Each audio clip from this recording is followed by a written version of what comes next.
Seguimos en Entre Líneas y vamos a hablar ahora del campo.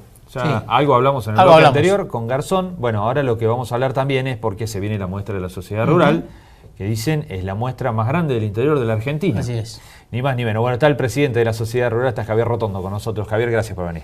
Gonzalo, Marco, un gusto como siempre.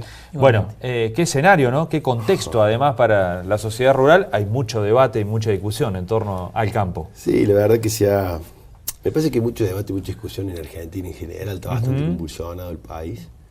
Y bueno, y nosotros como sector que formamos parte del quehacer económico del país, indudablemente estamos inmersos. Pero creo que bueno, que las rurales deben ser utilizadas como una buena, más allá de la muestra en sí, de lo que podemos mostrar desde el interior, y que es el lugar de encuentro para la gente y demás, debemos dar este tipo de debates, pues son los ámbitos en donde dirigentes, funcionarios, dirigentes gremiales, como en nuestro caso, podemos intercambiar más este tipo de opiniones, pero sí, se da en el marco de un campo con más cautela, siempre digo lo mismo, y que ha tenido cuestiones positivas en cuanto a su competitividad, pero todavía falta mucho. Nos parece que son buenos ámbitos de debate. Han pasado ciertas cosas propias del frenesí del país, ¿no? De decisiones que se van tomando muy rápidamente, pero me parece que va a ser un buen lugar para poder expresarse y para poder debatir. ¿Cómo analizás el impacto que pueden tener las últimas medidas que tomó el gobierno? Más que nada en la región, ¿no? Bueno, nosotros desde nuestro movimiento, desde CRA, fuimos creo que un poco bastante claros en el respecto. Creemos que si bien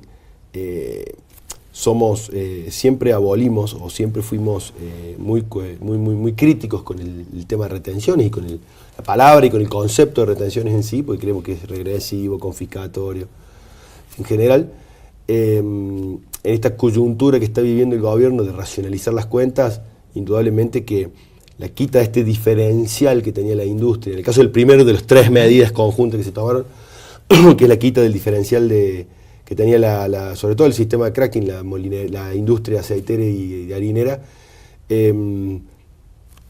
es una industria sumamente competitiva, es la que más creció a nivel mundial, no debería tener problemas para absorber eso. Nosotros no lo vemos, es como una medida de equiparar, para que sí después se vaya reduciendo ambas, tanto la del producto primario como la del subproducto, descendiendo las retenciones, que es un poco el compromiso.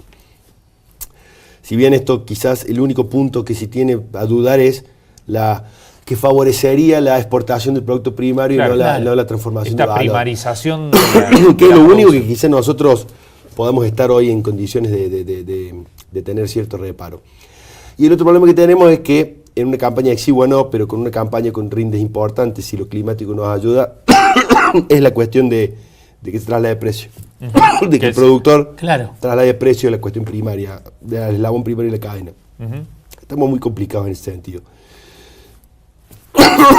Lo que puede llegar a pasar, en definitiva, es que los que hoy pierden terminen trasladándole a los productores el costo de las medidas del gobierno. Siempre Y en definitiva no sea una cuestión de la industria quien se termina haciendo cargo, que parece el primer impactado, sino que se derive al productor, que es el otro eslabón o el último al que no puede trasladar. Es lo que tememos siempre cuando se toman este tipo de medidas. Los reintegros igual. Nunca derramó el reintegro a la exportación hacia el producto primario. Claro. No hay resultados al respecto. Y nos parece que es una medida, no sé si de justicia fiscal, pero de un escenario complejo.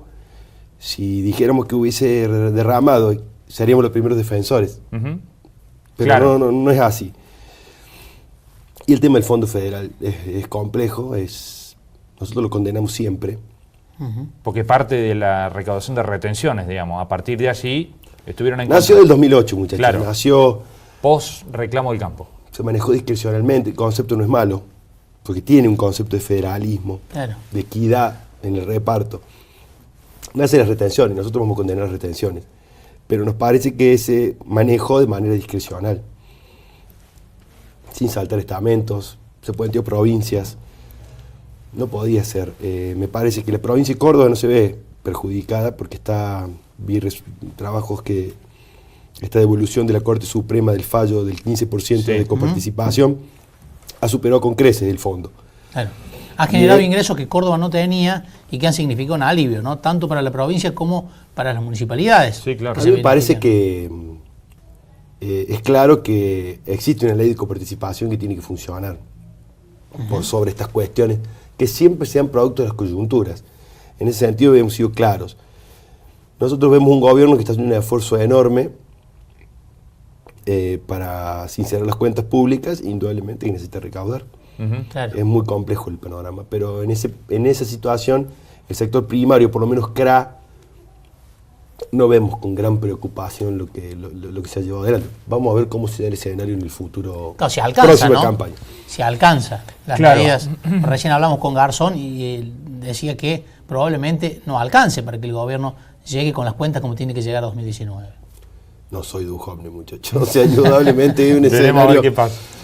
Pero es probable que se dé ese escenario y es complejo si así se da. Pero nosotros creemos que, vuelvo a reiterarte, el sector agropecuario dio claras muestras de que las distorsiones de algunos impuestos o derechos de exportación, como son las retenciones, mal aplicados, anclaban. Si no, mira trigo y mira maíz. Vos mirás semana a semana en la página del ministerio se va actualizando la superficie de trigo. Y estamos ya en el mes de agosto. Se habla de la mejor campaña de trigo de la historia, porque hubo una competitividad de vuelta a un cultivo y el sector reaccionó apostando al cultivo. Para nuestra zona, maíz, fundamental. La perspectiva de siempre maíz y lo climático nos acompaña es buena. Tuvimos una coyuntura de las peores sequías de los últimos 50 años.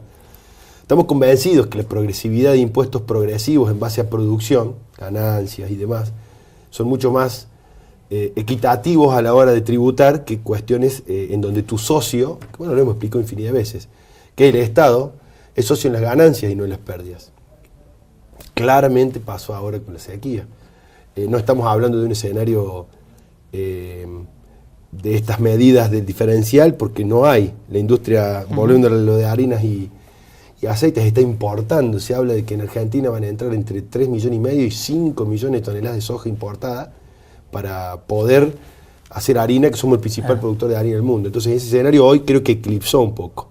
Cuando tengamos una producción mayor, el ingreso por impuestos progresivos va a ser mayor. Bueno, en ese marco se viene la rural. ¿Cómo viene la muestra? Bien, gracias a Dios. Recién te escuchaba hacer la introducción y la verdad es que nosotros somos bastante celosos y orgullosos de decir que es la exposición más grande del interior, porque la sentimos así, porque trabajamos para eso. Yo creo que se da en un escenario, vuelvo a decirte, de mucha cautela, pero a veces cuesta hacerle entender a la gente, dice, che, usted siempre, de condición nuestra, ¿no? Viven diciendo que hay cosas que no están bien, como diciendo, se viven quejando y arman una muestra impresionante. Yo creo que eso le fortalece el sector en sí mismo y del interior del país en sí mismo. Es un evento totalmente instalado en la agenda de empresas, de productores, en una época del año que hace que sea justo en la toma de decisiones, que hace que tenga el éxito que tiene. E indudablemente también una serie de decisiones que hemos tomado ya hace un largo tiempo en la institución de, digamos, defender la industria local, el vendedor de insumos locales, el concesionario de maquinaria agrícola local, que sea el que esté presente, porque estamos convencidos que la rueda económica la mueve y la plata queda en Río Cuarto y en el Gran Río Cuarto, y eso para nosotros es importante. Entonces, tenemos un feedback de respuesta y de compromiso, porque tenemos una institución que defiende a la economía local. Entonces, la respuesta es de un compromiso mayor de las ventas de maquinaria, insumos de la zona, que ven ese apoyo nuestro, y eso me parece que es fundamental. Nosotros gestionamos con las fábricas que los representantes locales vayan, porque para nosotros es importante eso, ¿no? Dar, que no sea solo un evento que pasó 5 días, sino que se genere un movimiento. En eso, por eso la armamos con tanta facilidad. Y trabajamos un año para hacerlo. O sea, nosotros en octubre empezamos a trabajar la del año que viene. Y eso nos da resultados. Tenemos, y el orgullo de decir que somos dirigentes agropecuarios ad honorem, que dejamos parte de nuestro tiempo y hacemos ese evento, hasta con un lucro cesante de nuestras actividades, le dedicamos mucho empeño ahí. Ustedes bien saben, hay solamente 2 o 3 personas dedicadas full time y profesionalmente a la venta, y el resto somos todos los directivos que le ponemos, caminamos todo el país, todas las exposiciones del país, toda la fábrica, y andamos mucho. Entonces el hijo es la exposición todos los años. En ese marco estamos muy felices. ¿Y qué hay que esperar este año? ¿Que se refleje la crisis o una expectativa de que bueno, a pesar del mal momento, de la sequía, invertir y apostar por lo que viene? Yo creo que el sector está en ese momento de definir cuán vehemente o cuán cauta va a ser la expectativa. La expectativa no se pierde nunca. Y es una cuestión del ADN del productor, que a veces nosotros desde el punto de vista comunicacional no hemos sabido transmitirlo. El productor vive de expectativas, muchachos. Vive expectativas si va a llover, vive expectativas si el novillo va a valer, vive expectativas si el precio de la soja va a mejorar, vive expectativas. Somos expectativas, siempre tenemos, porque es nuestro ADN, porque quienes somos, o quienes decimos al menos representar productores genuinos, vivimos en esa lógica. Entonces, vos me explicás en momentos críticos de la Argentina para nuestro sector, como puede haber sido el año 2008, 2009, y seguimos invirtiendo, o sea, seguimos buscando, apostando, está en nuestro ser, y eso nos cuesta hacerlo entender. Hay expectativas, el sector tiene expectativas de que puede ser una muy buena campaña. La gran diferencia que va a hacer que haya apuesta, la ganadería tiene un panorama coyuntural, si se quiere, pero de buscar acomodarse con precios más lógicos. Entonces va a ver que nuestra zona no es una zona eminentemente, si bien se agriculturizó todavía, tenemos planteos mixtos cerca, entonces hay una idea de volver a la ganadería, porque nadie vuelve a una actividad si no tiene precio por lo que hace, y rentabilidad, eso es así. Entonces hay una buena expectativa. Y si bien, bueno, hay muchas complejidades, como en la producción láctea, que está en serios problemas, y la producción de cerdo, que está en serios problemas, con una multiplicidad de factores, haciendo un contrapeso de expectativa, ¿no? Nosotros tenemos toda esa variedad, tenemos cuencas lecheras cerca, tenemos mucho núcleo agrícola provincial acá, tenemos actividad ganadera muy cerca, entonces tenemos todo ese abanico que hacen que la muestra sea un reflejo. Yo creo que hay una cauta expectativa, que es lo que vengo diciendo, pero el productor no va a dejar de invertir. El productor, lo único que hoy cuestiona es poder asistir a aquel que está en esa situación de emergencia, que es lo que nos desvela, la crisis lechera, la crisis porcina, y necesita de financiamiento. Hoy la erogación económica de plantear por decirte, 300 hectáreas de agricultura es un gasto que se hace mediante financiamiento generalmente. Y hoy la convulsión que hay en los mercados, las tasas de interés atentan contra la famosa competitividad. Ese va a ser un gran debate en nuestra exposición, la falta de competitividad, la necesidad de tener mayor competitividad, porque el potencial lo hemos expresado, tenemos por expresar mucho más. Y un punto fundamental, muchachos, que al menos yo me desvelo, es poder aportarle al país una buena cosecha porque el país salga adelante.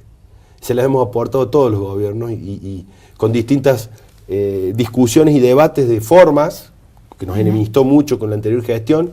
Con esta tenemos más puntos de encuentro y diálogo, tenemos nuestras diferencias, pero en definitiva la cosecha es, siempre digo que a mí me da mucha risa porque nadie habla de la cosecha hasta que no hay. Y se llenó, todo el mundo habló de seca y del golpe, lo que nosotros decíamos, miren que va a impactar, ustedes siempre se creen importantes, miren si impactó. Nosotros queremos que el país le vaya bien, más allá, entonces si la cosecha es buena, bienvenido sea, con todos estos puntos a discutir que hemos hablado, pero ojalá, porque es la forma que tenemos de aportarle al resto de la sociedad movimiento y desde que logran lo que nuestro sector hace, desde el interior hacia arriba. Ojalá podamos hacerlo. Javier, muchísimas gracias por haber venido. Gracias, un gusto, muchachos. Nosotros nos despedimos. Hemos es. analizado la situación general, ¿no? La universitaria, la situación económica y del campo, y también lo que ocurre con una cuestión que ya viene de larga data en la ciudad, como el impacto de las tragamonedas y las slots. Nos despedimos hasta el próximo jueves, como todos los jueves, aquí a las 21:30 en Entre Líneas. Adiós. Chao.